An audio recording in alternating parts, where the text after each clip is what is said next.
G'day football fans and welcome back to our Erik Ten Hag Rebuild of Manchester United here on Dylan on the Ball. Today we'll be taking on Tottenham Hotspur in the Premier League. We are heading away to Tottenham, Tottenham Stadium? Tottenham Hotspur Stadium? I don't know what it's called. One of them, something like that. Something unimportant, who cares? We are approaching sort of the halfway point, I guess, of the season. We're through the group stage of the Champions League, as you'll see shortly. We've played just about 19 games in the Premier League, so we're just about at halfway. We've been drawn against an opponent in the next round of the Champions League. I'll get to that after we get through the games. Today I wanted to get you started off here on the stats screen again, just so you can see our two absolute standout studs at the top. Ronaldo with 21 goals in 20 starts, 3 appearances off the bench, and then Jadon Sancho in 16 starts and 2 bench appearances. He's got 24 goal involvements, 12 goals, 12 assists. He has been absolutely unreal. The stat next to assists is clear chances created, I don't know, one of them. Anyway, 27. He is just about double anyone else. But then you sort it by that and you can see Luke Shaw's actually having an absolute banger of a season. He's right up there with the best of them. He's actually got the same average rating as Ronaldo. Just for whatever reason, they're not converting as well as they are from Jadon Sancho. And he's just yet to get himself on the score sheet, but look, it'll come. Who knows? If Alex Tellers can score, why can't Luke Shaw, really? Except that he's injured right now. That probably precludes him from scoring. A couple of injuries. It's not looking good because they're all defenders. There's also Varane suspended, but at the end of the day, hopefully we do have the quality to get past Tottenham today. So, since you were last here, you last saw us play against Newcastle. It was the end of November. We have had 5 matches in December so far, and averaging 4 goals a game. We've scored 20 goals in 5 matches, conceded 2. It has been absolutely unreal. You can see there's 3 hat-tricks in there, Ronaldo twice and then Sancho getting one. It has been absolutely unreal. Not a game that we looked like losing amongst the bunch. And we will start off with Brighton. So, getting the goal scoring underway, Sancho gets put through here is actually a lovely, flowing team move. Layout gets on the end of it. You might remember Brighton were actually doing really well. They're up in 3rd when we versed them here today. You can see Maguire now getting our 2nd goal on the back of another Sancho assist. It was just a great performance. A game really we dominated. We just absolutely spanked them. Deserved 3-0 winners. We then went up against Wolves and getting the scoring underway. Off the left-hand side, Rashford cut it across for Ronaldo to get his first. I think this was one of his hat-trick games. You can see up the top, we absolutely slaughtered them. It was 3-0 by halftime, a couple just after halftime. They get one right at the end. This time it was Fernandes. A bit fortunate. We'll take it though. You know, sometimes you need to ride that luck when challenging for a title, really. And we got even more luck with Ronaldo's 2nd of the game there. I'm not quite sure what happened. Jose Sarr seemed to let it go and then it just flicked up for Ronaldo. Shaw then crossed in, and again, fortunately, I guess, it bounced off one of the defenders. I think it was Totti Gomez, who was on the left-hand side of defence, and then just fell kindly for Sancho to whack it in. For 4-0, 4-0 became 5-0. Ronaldo with a powerful header, great cross from Sancho. And at that stage, we are laughing. 5-0, 55 minutes in. Incredible. They got one back, though. It was Shabani. Of all bloody players, it could have been any of their actual good players, and it was Shabani. It took a little while, but we did get the scoring underway against Sporting here in the Champions League. It was Edinson Cavani getting his first goal of the season. His first goal in, I think it said 21 hours or something ridiculous like that. Bruno Fernandes then got one over his old side with a penalty there before. I'm pretty sure this will end up being another one for Bruno Fernandes. Leao gets put through, cuts it back for Fernandes. Leao also was a former Sporting player, actually. So him getting the assist for Bruno, who shows no respect and celebrates both times. We then get lucky once again, and it's Cavani tapping a 2nd in for 4-0. Then it was off to Selhurst Park, and really it was Goalfest Park. That was horrible. Ronaldo got the first goal, crossed in by Leao. Suspicion of offside, but that one counted. Wan-Bissaka then got injured. before Ronaldo added his second of the game. It was Dalot down the right-hand side, who was on for Wan-Bissaka, crossing it in for Ronaldo, who thumped that one in. Giata had a 0 chance with that one. Hat-trick then completed right before half-time. It was Ronaldo from a corner. They weren't too sure who it was, but we know the big man. Michael Elise got one back for Crystal Palace. A good ball over the top. We were just caught out a bit high up there. Didn't quite chase back quick enough. Then Jadon Sancho added a fourth right at the end for a 4-1 win. Then it was time for the Sancho show. Luke Shaw gets put down down the right-hand side before, of all people, Sancho rises above for a headed finish for 1-0 here against Burnley. He grabs, he doesn't grab his second, he grabs one for Ronaldo there. So this match ends up being 3 goals for Sancho and an assist for the other goal for Sancho. You can see here it was Leao unlucky with a header bouncing off the post but falling very kindly at the feet of Sancho. You can see there's a goal, or what looks like a goal down the end of the timeline. It was actually a disallowed effort for Ronaldo, again assisted by Sancho, but 4-0 it finished. So this is where those results have left us. We are presently 10 points ahead in the league. We have played a game more than Liverpool, Brighton and Manchester City, but all the same, I mean, we're still 10 points ahead. We'll still be 7 points ahead just before halfway through the season, even if they win that game in hand. Either way, at halfway through the season, we're going to be at the top of the league. Isn't that absolutely mad? For what we know United to be in reality, all they needed all along was Erik Ten Hag to take over, and I guess if this is how it's going to turn out, it's scary for the league that he's coming in. He doesn't even need to do much rebuilding at all. He'll just come in and turn the ship around. You can see we've also got PSG in the next round of the Champions League. Not the best draw, I'm going to be honest. I'm pretty miffed with that one. We could have got like any of the other teams on the left-hand side there. We couldn't get Sporting because they were in our group. We could have got Shakhtar, Porto, even Leipzig or Sevilla would be better. But PSG just means it's just hell on a video game going up against like a front three of Messi, Neymar and Mbappe. I feel like there's probably a way that you're able to use tactics and nous and intelligence and reading of the game to get out a good result against them, but in real life, I should say, it really happened with it was Real Madrid that knocked them out. It can happen. In Football Manager, I'm scared. I'm definitely scared. We've also been drawn against Morecambe in the FA Cup. That one comes, I think, in about 2 weeks' time, sometime in early January. We've also been knocked out of the Carabao Cup, if you have been following along.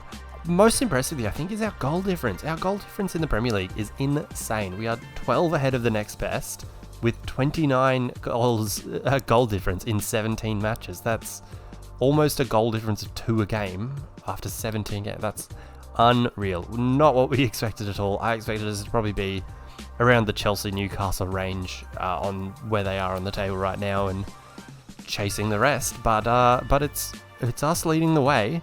Just about halfway there.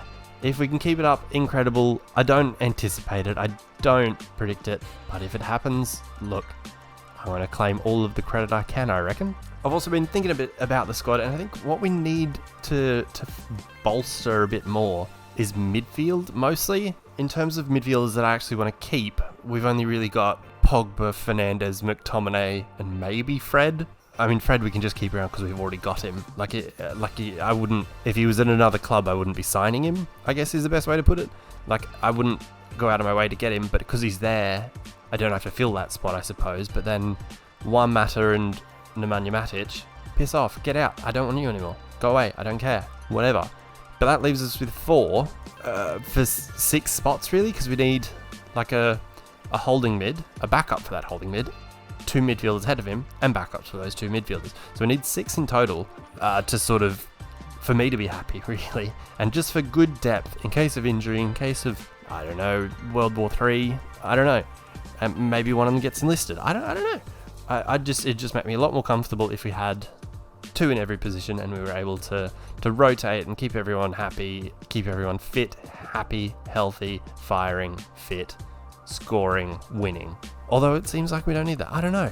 You let me know. Let me know in the comments what you think we should be bolstering. You've seen the squad. You know the squad that United have. We haven't done too much to it. We've just brought in Rafael Leao. It may not be this January upcoming that we're able to do much, especially with, I mean, the only people likely to potentially go out is like Juan Mata and Phil Jones. So we're not going to exactly be rolling in it, but hopefully start of next season we'll be looking good and able to put on more of a rebuild, especially in that midfield area. I guess everywhere else does have people. They're not necessarily the people that you'd want long term, but for now they will do while we're sort of stuck with them, I guess. So hopefully we can get them to either have their contracts expire and stop paying them just insane amounts of money, or we can get a bit of money for them and get someone in to replace them. Anyway though, enough yammering on. Let's get through to our lineup for this one against Tottenham away in the league. So this is how we'll be lining up. You can already see there is the issue I was just talking about rearing its ugly head. We've got a midfield of Fred as the centre mid next to Bruno Fernandes, with Nemanja Matic holding, and that's because you can see on the right hand side Paul Pogba's tired because he had to play midweek. Scott McTominay is suspended. He got a red card against Crystal Palace, and I think it's a 2-game ban because I think it was like an elbow to the face of Wilfried Zaha, which we've all been there. You can probably understand it, but also it's just sort of a bit sucky to not have him for two games. We've also got injuries to, Wan-Bissaka, Lindelof, Shaw, and a suspension to Rafael Varane. So we've got it's very, very slightly tired Maguire and Dalot, with Erik Bailly and Alex Telles next to him. Obviously De Gea in goals, and the inform front three: Ronaldo, striker, right wing Sancho, and Rafael Leao on the left hand side. We've been trying to get more time in the legs of Elanga back from his injury, Rashford back from his injury, and Edinson Cavani. But with the form of Ronaldo and Sancho, why would I change it really? Other than just fitness, I guess. And you saw that against Sporting, where Cavani came on or started even, and scored 2 goals. So that was wonderful reserve striker role. You know, he came in when he was needed, and he delivered. So not our strongest 11, but at the end of the day, we are very, very much the red hot team in form, a team ready to hopefully extend our lead at the top. The only game that's happened in this round of fixtures was actually Liverpool hosting Chelsea and losing. So Liverpool have already played this round. We're 10 points ahead of them. We can hopefully extend that with a good performance against Tottenham, who are actually down in 13th. But let's go through to both lineups. So with the game just underway, guys, I'll just remind you to please leave a like, leave a comment down below, subscribe if you're new to the channel, if you're enjoying the series, if you're enjoying the Wolves series and you've come along here just to check out what's going on. I really appreciate it. I really appreciate the support on the social medias too. Make sure you follow if you haven't already. They're down in the description below. Anyway, we are on with our first highlight here. We are on the ball. We're not moving it too quickly. We've sort of been in our defensive half with the ball for about a minute and a half now. Very wary of Tottenham on the counter-attack, and I think that's probably where we're most vulnerable, as Son wins the ball pretty high up and slips Kane in. And just as I've said it, or called it, they might... No. It was a bit of a weird finish. I don't know why he didn't sort of press through with that and, you know, actually run at the defender and try and do something with it. Then a terrible long throw from Alex Telles starts off the next highlight. The amount of terrible long throws that you see probably isn't ever going to actually deter me though, because it ends up working more often than you end up like conceding off the back of a counter attack. But I guess you can set up for that by having people, you know, back at halfway. This is what we were talking about, just the pressing from Tottenham. Oh, good save this time from David De Gea. Very, very grateful. He's been in top form, really. I think he's conceded 18 in 23 or 24 games or something like that. It's not ideal, but it's pretty good. Not mad, especially when 4 of them came against Manchester City. Anyway, it's Dalot in behind. Can he get a cross away? He does into Matic, who's in the box for some reason. Can't... Oh, wow. It was Fred off the bar. I was going to say can't find Fernandes. But it was Fred in the end who unleashed a hell of a bloody strike into the bar. I'm going to say hell of a volley. It wasn't one. Fairly even start, which I guess you wouldn't necessarily expect. Don't worry. Is he offside? Please be offside. Oh, I don't want to be down already. Especially just after I said even start. Goal. Damn it. Damn it, damn it, damn it.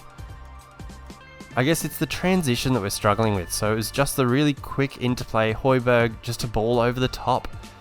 Kane had come short, which drew out Erik Bailly, and then the space was there for Son to run into and be played in by Højbjerg. I quite like what is it? Pierre-Emile Højbjerg? Is that it? Højbjerg. Anyway, I just think he's quite good. He's just like a workman, but like a quality one. Like he's not like a Burnley workman. He's like a Rolls-Royce workman. I don't know. Anyway, this isn't good. Man, it's 2-0. Oh dear. Kane's got his 17th of the season. He's not quite at Ronaldo standards, but he's making it 2-0 and we are struggling. We might just have a bit of a shout, I reckon. What do we go? We're going to go with demand more. Maybe should have gone with fire up. It was a tackle from Matic, but for whatever reason, Alex Telles had run away. He would have been there to stop Doherty or to get the ball off the back of Matic's tackle, but he'd run away. Doherty got through, cut it across for Son. And it's 2-0 and we are well behind the 8 ball. This is not good. How have I just won 5 games scoring 20 goals off camera? And now we start, like I actually show you. Here we go. There it is. Ronaldo gets one back for us. Of course it was him. Of course it was Sancho setting him up. Just a corner, flung in. Ronaldo sort of at the back post, or attacking it from the back post anyway. Powers it past Hugo Lloris. That's more like it. Still just very worried by this Tottenham side with the quality that they have going forward. Just as soon as they win the ball, it's a worry for us. Especially when, I mean, we end up committing a lot of bodies forward. That's a great ball though from Fred, putting in Fernandes, and it's 2-2. That was more or less out of nothing. I mean, we were just, what were we, behind halfway, passing it around? Telles back to Fred, near halfway, and then with his weak foot, Davies can't quite reach it. Really, it's just a perfect pass, and then looks like through the legs of Lloris for Fernandes, and we've had 2 shots on target, and we've scored 2 goals in 9 minutes. Loving that. Still not our best performance, but to be level against such a side with such quality, can't complain at all. I guess especially when you consider that we're down some star players like Varane, Pogba. There's no McTominay, who's our regular starter. Here's Son. It's 3-2. Well, it lasted as long as we could. I mean, it didn't last long at all, but look, it's again the transitions. As soon as we lost the ball there, playing along our back line, a poor pass, Son was already away from Dalot, and a simple finish into half an empty net. And before half time, they're back in front. Now with a 3-2 lead at half time. Work to do. Man, you can't say watching Dylan on the ball videos doesn't bring you entertainment when the biggest complaint that you hear about football, in Australia anyway, is that it's boring because, it'll finish 0-0 or 1-0 or something, and that'll be considered a great game. But I mean, you watch a Dylan on the ball video, there's 5 goals a game, Whether it's Football Manager or FIFA, it's 5 goals a game. Alright, we're about to ring the changes. You can see we've brought on Elanga and Pogba. See, again, we lose the ball. They're quickly in behind. This time it was Kulusevski. Man, this is, I guess, it's the age-old story. And it's probably good straight at the keeper-headed effort there from Harry Kane. It's the age-old story against Antonio Conte teams. They struggle against the teams that they should be breaking down. Like who do they beat someone 1-0 with a penalty on the weekend. I can't remember who they versed now. Burnley it was. It was Ashley Barnes with the handball. But the teams Pogba nearly. The teams they should be beating and they should be breaking down to beat, they struggle. But when teams are pressing against them and when they're able to just quickly turn that and run the other way, like with us, where we're wanting to dominate the ball and push high up the pitch and get our wide backs like high up the pitch, we absolutely struggle against their counter because they are absolutely deadly at it and very, very skilled players up front. Oh, this time ends up with the ball in De Gea's hands. That's all I care about, really. Oh dear. You can see now, like you look at the fitness of our squad down the bottom there. It's just... Oh, it doesn't matter. It's 4-2. He looked onside to me. I think it's 4-2. With the fitness of all of our squad, even though I've made all 3 changes, we're struggling, and it really is down to fitness with, 3 players out of our backline injured, another one suspended, midfield lacking in depth. Kulusevski gets the 4th. This time it was headed back by Erik Dyer off the back of a free kick, and they're breaking away again, and we're staring down the barrel of 5-2 even. Oh, it looks like it clipped the outside of the post there from Kulusevski, going for his 2nd goal there. Not entirely a dream performance, this, is it? They've just gone more defensive by bringing on Davies for Reguilon. Oh, sorry, pushing Davies up, bringing on Sanchez for Reguilon. And it's winding down in a very disappointing result, but I guess one that you'd sort of expect in reality. So not the result we wanted, not the performance we wanted, but at the end of the day, I think that's sort of to be expected. As I was saying, against a Tottenham side who are so good on the counter and in transition, while we are lacking quality, we are lacking depth. A team like that, who are very, very good at what they do, that's just going to happen. They're going to be elite, they're going to be clinical, they're going to break on us, and little mistakes are going to be incredibly costly. And I think that was the story today. We are still on top of the league. We are 9 points ahead of Manchester City and Brighton, having played 1 game more. Next video, you'll see us go against Leicester City in the Premier League. We've got about 5 games since then. I think it's some combination of like West Ham, Manchester City we play, Norwich, Watford, and then Morecambe in the Cup maybe? Something along those lines, or a combination of those fixtures. Obviously the Manchester City one is probably one I'd want to show, but it only comes after the next, like there's 2 more games and then and just with how this first season's shaping up and how little we're actually able to do rebuilding the squad wise, I'd rather just breeze through it, to be honest. Like I'd rather go, instead of, I think it's Norwich and then Watford we've got, or Norwich and then someone in the Premier League, then Manchester City. I don't want to, I'd rather play Manchester City, Morecambe, and then West Ham or whoever it is before the Leicester game and show that one. It just helps the season flow on quicker and we get through this one before getting to the real nitty gritty. By the time of that Leicester game, we'll be into the January transfer window period. So if there is movement out, you will see all of it. You'll see all of anything that comes on in. If you have any suggestions for who we should be scouting, who we should be looking at, should we be able to get some money, let me know in the comments. I'd really appreciate it. While you are there, make sure you do subscribe so you don't miss next video, so you don't miss any video of this series, the Wolves series, any other videos that we might come out with, who knows. Also, down in the description below are the social medias, and guys, thank you so very, very much for watching, and until next time when we go again to lick our wounds after an absolute shocker. Peace.